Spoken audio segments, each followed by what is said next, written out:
ಕರ್ನಾಟಕದಲ್ಲಿ ಡಿಕೆ ದರ್ಬಾರ್ ಶುರು. ಯಾರಿಗೆ ಮಂತ್ರಿ ಪಟ್ಟ, ಯಾರಿಗೆ ಕೋಕ್. ಸಂಪುಟಕ್ಕೆ 25:9 ಅನುಪಾತದ ಸೂತ್ರ ಹೆಣೆದ ಹೈಕಮಾಂಡ್. ಕರ್ನಾಟಕದ ಮುಂದಿನ ಮುಖ್ಯಮಂತ್ರಿ ಯಾರು? ಸಿದ್ದರಾಮಯ್ಯನವರ ರಾಜಕೀಯ ಇನ್ನಿಂಗ್ಸ್ ಮುಗಿದು ಈಗ ಕನಕಪುರ ಬಂಡೆ ಡಿಕೆ ಶಿವಕುಮಾರ್ ಅವರ ಪಟ್ಟಾಭಿಷೇಕಕ್ಕೆ ಕೌಂಟ್ ಡೌನ್ ಶುರುವಾಗಿದೆ. ಇಷ್ಟು ದಿನ ಅಧಿಕಾರ ಹಂಚಿಕೆ ಆಗುತ್ತಾ ಇಲ್ವಾ ಅಂತ ಕೇಳ್ತಾ ಇದ್ದವರಿಗೆ ಅಂತಿಮವಾಗಿ ಉತ್ತರ ಸಿಕ್ಕಿದೆ. ಆದ್ರೆ ಈಗ ಅಸಲಿ ಆಟ ಶುರುವಾಗಿರೋದೇ ಈ ಸಚಿವ ಸಂಪುಟ ರಚನೆಯಲ್ಲಿ. ಡಿಕೆ ಶಿವಕುಮಾರ್ ಅವರು ಸಿಎಂ ಆಗಿ ಕುಳಿತುಕೊಳ್ಳುವುದು ಎಷ್ಟು ಮುಖ್ಯವೋ ಅವರ ಜೊತೆ ಯಾರ್ಯಾರು ಮಂತ್ರಿಗಳಾಗ್ತಾರೆ ಅನ್ನೋದು ಕೂಡ ಅಷ್ಟೇ ಕುತೂಹಲವನ್ನ ಮೂಡಿಸಿದೆ. ಹೀಗಾಗಿ ನಾನು ಮಂತ್ರಿ ಆಗ್ಬೇಕು ಅಂತ ಈಗ ಕೆಲವರು ಲಾಬಿಯನ್ನ ನಡೆಸ್ತಾ ಇದ್ದಾರೆ. ಇದು ಈಗ ಡಿಕೆಶಿಗೆ ಟೆನ್ಷನ್ ಅನ್ನ ತಂದಿಟ್ಟಿದೆ. ಯಾರನ್ನ ಆಯ್ಕೆ ಮಾಡಬೇಕು, ಯಾರನ್ನ ಬಿಡಬೇಕು ಅನ್ನೋದು ಕೂಡ ಈಗ ಇಲ್ಲಿ ಸವಾಲಾಗಿದೆ. ಇಲ್ಲಿ ಹೈಕಮಾಂಡ್ ಈ ಬಾರಿ ಕರ್ನಾಟಕಕ್ಕೆ ಒಂದು ಅತಿ ದೊಡ್ಡ ಸರ್ಪ್ರೈಸ್ ನೀಡೋಕೆ ರೆಡಿ ಆಗಿದೆ. ಅದುವೇ 25:9 ಸೂತ್ರ. ಹಾಗಾದ್ರೆ ಏನಿದು ಸೂತ್ರ? ಯಾರಿಗೆಲ್ಲ ಈ ಬಾರಿ ಲಾಟರಿ ಹೊಡೆಯಲಿದೆ? ಸಿದ್ದರಾಮಯ್ಯನವರ ಆಪ್ತರಿಗೆ ಡಿಕೆಶಿ ಸಂಪುಟದಲ್ಲಿ ಜಾಗ ಸಿಗುತ್ತಾ? ಒಂದಿಷ್ಟು ಸಂಭಾವ್ಯ ಪಟ್ಟಿ ನಮ್ಮ ಬಳಿ ಇದೆ, ಬನ್ನಿ ನೋಡ್ಕೊಂಡು ಬರೋಣ. ನಾನು ಶಿವಮೂರ್ತಿ ಸೊರಬ. ಏನಿದು ರಾಹುಲ್ ಗಾಂಧಿ ಲೆಕ್ಕಾಚಾರ? ನಾನು ಮಂತ್ರಿ ಲಾಬಿ ಶುರು. ಎಸ್, ಸಚಿವ ಸಂಪುಟ ಪುನಾರಚನೆ ಗ್ರೀನ್ ಸಿಗ್ನಲ್ ಸಿಗ್ತಾ ಇದ್ದಂತೆ ಎಲ್ಲಾ ಶಾಸಕರು ಕೂಡ ಮಂತ್ರಿಗಿರಿಗಾಗಿ ಪಟ್ಟು ಹಿಡಿದಿದ್ದಾರೆ. ಇತ್ತ ಹಿರಿಯ ಸಚಿವರು ತಮ್ಮ ಖಾತೆ ಉಳಿಸಿಕೊಳ್ಳಲು ಹರಸಾಹಸವನ್ನ ಪಡ್ತಿದ್ದಾರೆ. ಇಲ್ಲಿ ಎಲ್ಲರಿಗೂ ಇರುವಂತಹ ಕುತೂಹಲ ಏನಂದ್ರೆ, ಸಿದ್ದರಾಮಯ್ಯನವರ ಆಪ್ತರಿಗೆ ಸಚಿವ ಸ್ಥಾನ ಸಿಗುತ್ತಾ? ಈಗಿರುವ ಸಚಿವರನ್ನ ಡಿಕೆಶಿ ಏನ್ ಮಾಡ್ತಾರೆ? ಕೇವಲ ತಮ್ಮ ಆಪ್ತರಿಗೆ ಮಾತ್ರ ಮಂತ್ರಿಗಿರಿ ಕೊಡ್ತಾರಾ ಅನ್ನೋದೇ ಈಗ ಸದ್ಯದ ಕುತೂಹಲ. ಇಲ್ಲಿ ಹೈಕಮಾಂಡ್ ಕೂಡ ಬಂಡಾಯ ಶಮನ ಮಾಡಲು ಒಂದು ಸೂತ್ರವನ್ನ ಹೇಳಿದೆ. ಅದುವೇ 25:9 ಸೂತ್ರ. ಬನ್ನಿ ಏನಿದು ಅನ್ನೋದನ್ನ ನೋಡೋಣ. ಕರ್ನಾಟಕದ ನೂತನ ಸಚಿವ ಸಂಪುಟದಲ್ಲಿ ಒಟ್ಟು 34 ಸ್ಥಾನಗಳಿವೆ. ಇದರಲ್ಲಿ ಮೊದಲ ಹಂತದಲ್ಲಿ ಕೇವಲ 10 ಮಂದಿಗೆ ಮಾತ್ರ ಮಂತ್ರಿ ಪಟ್ಟ ನೀಡಲು ನಿರ್ಧಾರವನ್ನ ಮಾಡಲಾಗಿದೆ. ಉಳಿದ 20ಕ್ಕೂ ಹೆಚ್ಚು ಸ್ಥಾನಗಳನ್ನ ಮುಂದಿನ ದಿನಗಳಲ್ಲಿ ಭರ್ತಿ ಮಾಡಲಾಗುತ್ತೆ. ಆದ್ರೆ ಇಲ್ಲಿ ಹೈಕಮಾಂಡ್ ಹೂಡಿರುವಂತಹ ಆ 25:9 ಅನುಪಾತದ ಗುಟ್ಟು ಏನು ಗೊತ್ತಾ? ಡಿಕೆ ಶಿವಕುಮಾರ್ ಸಂಪುಟಕ್ಕೆ ಬರೋಬ್ಬರಿ 25 ಜನ ಹೊಸ ಮುಖಗಳನ್ನು ತರಬೇಕು ಮತ್ತು ಕೇವಲ 9 ಜನ ಹಳಬರಿಗೆ ಅಂದ್ರೆ ಸೀನಿಯರ್ಸ್ಗೆ ಮಾತ್ರ ಅವಕಾಶವನ್ನ ಕೊಡಬೇಕು ಅನ್ನೋದು ರಾಹುಲ್ ಗಾಂಧಿ ಅವರ ಹಠ. ಅಂದ್ರೆ ಇಷ್ಟು ದಿನ ಮಂತ್ರಿಗಳಾಗಿ ಮೆರೆದಿದ್ದ ಘಟಾನುಘಟಿ ನಾಯಕರಿಗೆ ಈಗ ಕೋಕ್ ನೀಡಿ ಯುವ ಶಕ್ತಿಗೆ ಮಣೆ ಹಾಕೋಕೆ ಕಾಂಗ್ರೆಸ್ ಈಗ ಸನ್ನದ್ಧವಾಗಿದೆ. ಇದು ರಾಜ್ಯ ರಾಜಕಾರಣದಲ್ಲಿ ಅತಿ ದೊಡ್ಡ ಧ್ರುವೀಕರಣಕ್ಕೆ ಕಾರಣವಾಗಲಿದೆ. ಡಿಕೆಶಿ ಸಂಪುಟದ ಫಸ್ಟ್ ಲಿಸ್ಟ್ ಇಲ್ಲಿದೆ ನೋಡಿ. ಯಾರಿಗೆ ಮಂತ್ರಿಗಿರಿ ಲಾಟ್ರಿ? ವೀಕ್ಷಕರೇ, ಮೊದಲ ಸುತ್ತಿನಲ್ಲಿ ಯಾರಿಗೆಲ್ಲ ಅದೃಷ್ಟ ಒಲಿಯಬಹುದು ಅನ್ನೋ ಸಂಭಾವ್ಯ ಪಟ್ಟಿ ಈಗ ಲಭ್ಯವಾಗಿದೆ. ಯಾರ್ಯಾರಿಗೆ?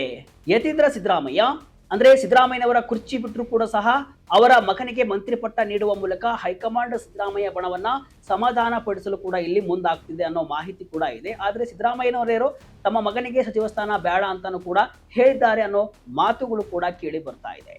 ನೆಕ್ಸ್ಟ್ MB ಪಾಟೀಲ್, ಅಂದ್ರೆ ಲಿಂಗಾಯತ ಸಮುದಾಯದ ಪ್ರಬಲ ಧ್ವನಿಯಾಗಿರುವಂತಹ MB ಪಾಟೀಲ್ ಅವರು ಡಿಕೆಶಿ ಸಂಪುಟದಲ್ಲಿ ಅತ್ಯಂತ ಪ್ರಭಾವಿ ಸಚಿವರು ಆಗಲಿದ್ದಾರೆ.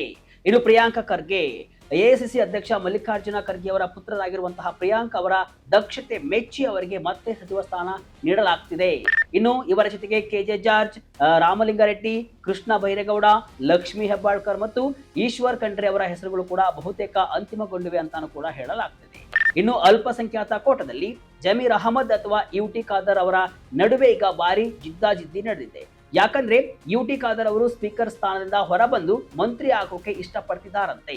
ಇನ್ನು KH ಮುನಿಯಪ್ಪ ಅಥವಾ ರೂಪಾ ಶಿಶಿಧರ್, ಸತೀಶ್ ಜಾರಕಿಹೊಳಿ, ಚಲುವರಾಯಸ್ವಾಮಿ ಹೆಸರು ಕೂಡ ಇದೆ.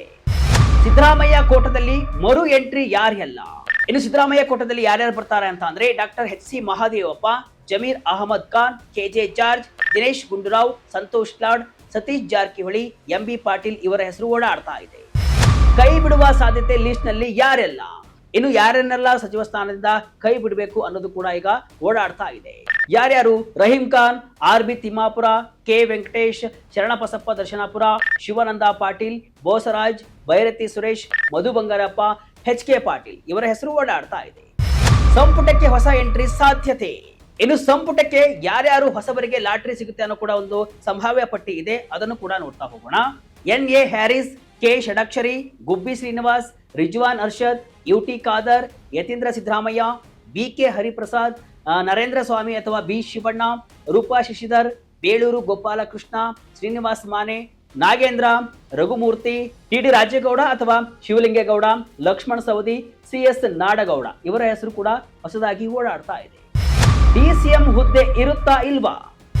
ರಾಹುಲ್ ಗಾಂಧಿ ಗೌಪ್ಯ ಚರ್ಚೆಯ ರಹಸ್ಯವೇನು? ವೀಕ್ಷಕರೇ, ಈ ಬಾರಿ ಕರ್ನಾಟಕಕ್ಕೆ ಎಷ್ಟು ಜನ ಉಪಮುಖ್ಯಮಂತ್ರಿಗಳು ಇರ್ತಾರೆ ಅನ್ನೋದು ಕೂಡ ದೊಡ್ಡ ಪ್ರಶ್ನೆಯಾಗಿದೆ. ಮೊದಲು ದಲಿತ ಮತ್ತು ಲಿಂಗಾಯತ ಸಮುದಾಯಕ್ಕೆ ಒಬ್ಬೊಬ್ಬ ಡಿಸಿಎಂ ಕೊಡಬೇಕು ಅಂತ ಪ್ಲಾನ್ ಮಾಡಲಾಗಿತ್ತು. ಆದ್ರೆ ಈಗ ರಾಹುಲ್ ಗಾಂಧಿ ಅವರು ಒಂದು ಹೊಸ ವಿಚಾರವನ್ನ ಮಂಡಿಸಿದ್ದಾರೆ. ಏನಪ್ಪಾ ಅಂದ್ರೆ, ಡಿಸಿಎಂ ಹುದ್ದೆಗಳನ್ನ ಸೃಷ್ಟಿಸಿದ್ರೆ ಅಧಿಕಾರ ಹಂಚಿ ಹೋಗುತ್ತೆ. ಇದರಿಂದ ಸಿಎಂಗೆ ಅಂದ್ರೆ ಡಿ.ಕೆ. ಶಿವಕುಮಾರ್ ಅವರಿಗೆ ಆಡಳಿತ ನಡೆಸಲು ಕಷ್ಟವಾಗಬಹುದು ಅಂತ ಹೈಕಮಾಂಡ್ ಇಲ್ಲಿ ಚರ್ಚೆಯನ್ನ ನಡೆಸಿದೆ. ಅಂದ್ರೆ ಡಿ.ಕೆ. ಶಿವಕುಮಾರ್ ಅವರಿಗೆ ಸಂಪೂರ್ಣ ಪ್ರಮಾಣದ ಸ್ವಾತಂತ್ರ್ಯವನ್ನ ನೀಡಲು ಹೈಕಮಾಂಡ್ ಒಲವು ತೋರಿಸಿದೆ ಅಂತೆ. ಆದ್ರೆ ಇಲ್ಲಿ ಸಿದ್ದರಾಮಯ್ಯ ಬಣ ಮಾತ್ರ ತಮ್ಮ ಕಡೆಯವರಿಗೆ ಡಿಸಿಎಂ ಪಟ್ಟ ಬೇಕೇ ಬೇಕು ಅಂತ ಒತ್ತಡವನ್ನ ಹೇರ್ತಾ ಇದೆ. ಈ ವಿಷಯದಲ್ಲಿ ಅಂತಿಮ ನಿರ್ಧಾರ ಏನೇ ಇದ್ರೂ ಅದು ಡಿಕೆಶಿ ದರ್ಬಾರ್ ಮೇಲೆ ಭಾರಿ ಪ್ರಭಾವ ಬೀರಲಿದೆ. ದೆಹಲಿಯಲ್ಲಿ 40 ಶಾಸಕರ ಶಕ್ತಿ ಪ್ರದರ್ಶನ, ಮಂತ್ರಿಗಿರಿಗಾಗಿ ಹೈಕಮಾಂಡ್ ಮುಂದೆ ಕ್ಯೂ. ವೀಕ್ಷಕರೇ, ಸಂಪುಟ ಪುನಾರಚನೆಯ ಸುದ್ದಿ ಹೊರಬಿಡ್ತಾ ಇದ್ದಂತೆ ರಾಜ್ಯದ 40ಕ್ಕೂ ಹೆಚ್ಚು ಶಾಸಕರು ಅಕ್ಷರಶಃ ದೆಹಲಿಗೆ ಹಾರಿದ್ದಾರೆ. ಶುಕ್ರವಾರ ಇಡೀ ದಿನ ಹೈಕಮಾಂಡ್ ನಾಯಕರ ಮುಂದೆ ಪರೇಡ್ ನಡೆಸಿದ್ದಾರೆ.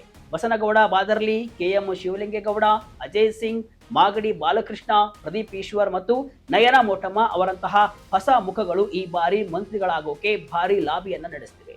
ಅತ್ತ ಹಿರಿಯ ಶಾಸಕರಾದ ಬೇಳೂರು ಗೋಪಾಲಕೃಷ್ಣ ಮತ್ತು ಎ.ಆರ್. ಕೃಷ್ಣಮೂರ್ತಿ ಅವರು ನಮಗೆ ಈ ಬಾರಿ ಆದ್ರೂ ಅವಕಾಶವನ್ನ ಕೊಡಿ ಅಂತ ವರಿಷ್ಠರ ಮುಂದೆ ದಂಬಾಲು ಬಿದ್ದಿದ್ದಾರಂತೆ. ದೆಹಲಿಯ ಕರ್ನಾಟಕ ಭವನ ಈಗ ಅಕ್ಷರಶಃ ವಾರ್ ರೂಮ್ ಆಗಿ ಬದಲಾಗಿದೆ. ಪ್ರತಿಯೊಬ್ಬ ಶಾಸಕರು ತನ್ನದೇ ಆದ ರೀತಿಯಲ್ಲಿ ಹೈಕಮಾಂಡ್ ಮೇಲೆ ಒತ್ತಡವನ್ನ ಹೇರ್ತಿದ್ದಾರಂತೆ. ಸ್ಪೀಕರ್ ಸ್ಥಾನಕ್ಕೆ ಜಿ. ಪರಮೇಶ್ವರ್, ಬಿ.ಕೆ. ಹರಿಪ್ರಸಾದ್ಗೆ ಸಭಾಪತಿ ಪಟ್ಟ. ವಿಧಾನಸಭೆಯ ಸ್ಪೀಕರ್ ಹುದ್ದೆ ಈಗ ಖಾಲಿಯಾಗುವ ಲಕ್ಷಣಗಳು ಕಾಣ್ತಾ ಇವೆ.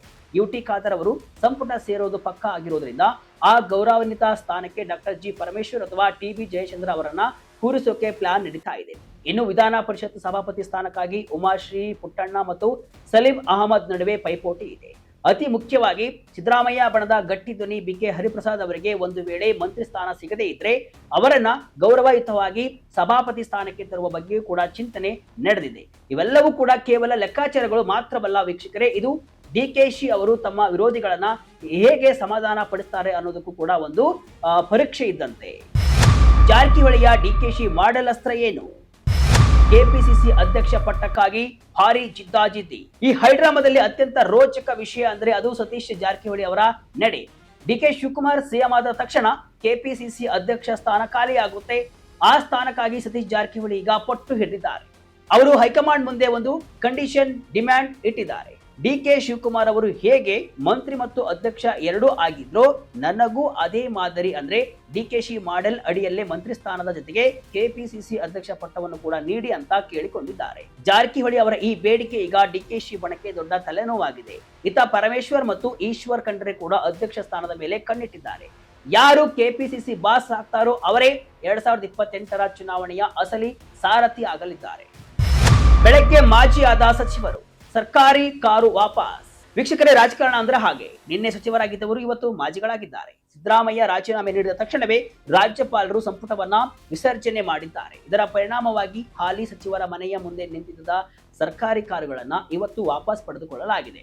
ವಿಧಾನಸೌಧದ ಕಚೇರಿಗಳಲ್ಲಿನ ನಾಮಫಲಕಗಳನ್ನು ಕೂಡ ಕಿತ್ತೆಸೆಯಲಾಗಿದೆ. ಇಷ್ಟು ದಿನ ಹಿರಿಯ ಸಚಿವರಾಗಿದ್ದವರು ಈಗ ಒಬ್ಬ ಸಾಮಾನ್ಯ ಶಾಸಕನಂತೆ ಹೈಕಮಾಂಡ್ ಮುಂದೆ ಸಾಲು ನಿಂತಿದ್ದಾರೆ. ಇದೇ ಸೋಮವಾರ ಅಥವಾ ಬುಧವಾರ ಗೋಧುಳಿ ಮುಹೂರ್ತದಲ್ಲಿ ಡಿ.ಕೆ. ಶಿವಕುಮಾರ್ ಪಟ್ಟಾಭಿಷೇಕ ನಡೆಯಲಿದ್ದು ಅಂದು ಕರ್ನಾಟಕದ ರಾಜಕೀಯದಲ್ಲಿ ಒಂದು ಹೊಸ ಯುಗ ಆರಂಭವಾಗಲಿದೆ. ಒಟ್ಟಾರೆಯಾಗಿ ಹೇಳುವುದಾದರೆ ಕರ್ನಾಟಕ ರಾಜಕೀಯದಲ್ಲಿ ಈಗ ಡಿಕೆಶಿ ಯುಗ ಆರಂಭವಾಗುವ ಕ್ಷಣಗಣನೆ ಶುರುವಾಗಿದೆ. ಅಧಿಕಾರ ಹಂಚಿಕೆಯ ಸೂತ್ರದಂತೆ ಸಿದ್ದರಾಮಯ್ಯನವರ ನಂತರ ಪಟ್ಟಕ್ಕೇರುತ್ತಿರುವ ಕನಕಪುರ ಬಂಡೆಗೆ ಸಚಿವ ಸಂಪುಟ ರಚನೆಯೇ ಮೊದಲ ಅಗ್ನಿ ಪರೀಕ್ಷೆಯಾಗಿದೆ. ಹೈಕಮಾಂಡ್ ರೂಪಿಸಿರುವಂತಹ 25-9 ಹೊಸ ಮುಖಗಳ ಸೂತ್ರವು ಹಿರಿಯ ನಾಯಕರ ನಿದ್ದೆಗೆಡಿಸಿದ್ರೆ ಯುವ ಶಾಸಕರಲ್ಲಿ ಸಚಿವ ಸ್ಥಾನದ ಹೊಸ ಆಸೆ ಚಿಗುರಿದೆ. ಸಿದ್ದರಾಮಯ್ಯ ಬಣವನ್ನ ಸಮಾಧಾನ ಪಡಿಸುವುದು ಮತ್ತು ಸ್ವತಂತ್ರವಾಗಿ ಆಡಳಿತ ನಡೆಸುವ ಸವಾಲು ಈಗ ಡಿ.ಕೆ. ಶಿವಕುಮಾರ್ ಅವರ ಮುಂದೆ ಇದೆ. ಕೆಪಿಸಿಸಿ ಅಧ್ಯಕ್ಷ ಪಟ್ಟಕ್ಕಾಗಿ ನಡೆಯುತ್ತಿರುವಂತಹ ಪೈಪೋಟಿ ಮತ್ತು ಸಚಿವಾಕಾಂಕ್ಷಿಗಳ ದೆಹಲಿ ದಂಡಯಾತ್ರೆ ರಾಜ್ಯ ಕಾಂಗ್ರೆಸ್ನಲ್ಲಿ ಸಂಚಲನವನ್ನ ಮೂಡಿಸಿದೆ. ಈ ಪಟ್ಟಾಭಿಷೇಕ ಕೇವಲ ಅಧಿಕಾರ ಹಸ್ತಾಂತರವಲ್ಲ, ಇದು 2028ರ ಚುನಾವಣೆಯ ದೃಷ್ಟಿಯಿಂದ ಹೈಕಮಾಂಡ್ ನಡೆಸುತ್ತಿರುವಂತಹ ಬೃಹತ್ ರಾಜಕೀಯ ಸರ್ಜರಿ ಆಗಿದೆ. ಈ ಬಗ್ಗೆ ನಿಮಗೆ ಅನಿಸುತ್ತೆ ಕಮೆಂಟ್ ಮೂಲಕ ತಿಳಿಸಿ. ಇದಿಷ್ಟು ಇವತ್ತಿನ ವಿಶೇಷ. ಇದೇ ರೀತಿಯ ಹಲವು ವಿಶ್ಲೇಷಣೆಯ ಮಾಹಿತಿ ಅಷ್ಟೇ ಅಲ್ಲ, ಮನರಂಜನೆಯ ವಿಡಿಯೋಗಳಿಗಾಗಿ ವಿಜಯ ಕರ್ನಾಟಕ ವೆಬ್ಸೈಟ್, ಫೇಸ್ಬುಕ್ ಹಾಗೂ ಯೂಟ್ಯೂಬ್ ಪೇಜ್ ಅನ್ನು ಫಾಲೋ ಮಾಡಿ. ಧನ್ಯವಾದಗಳು.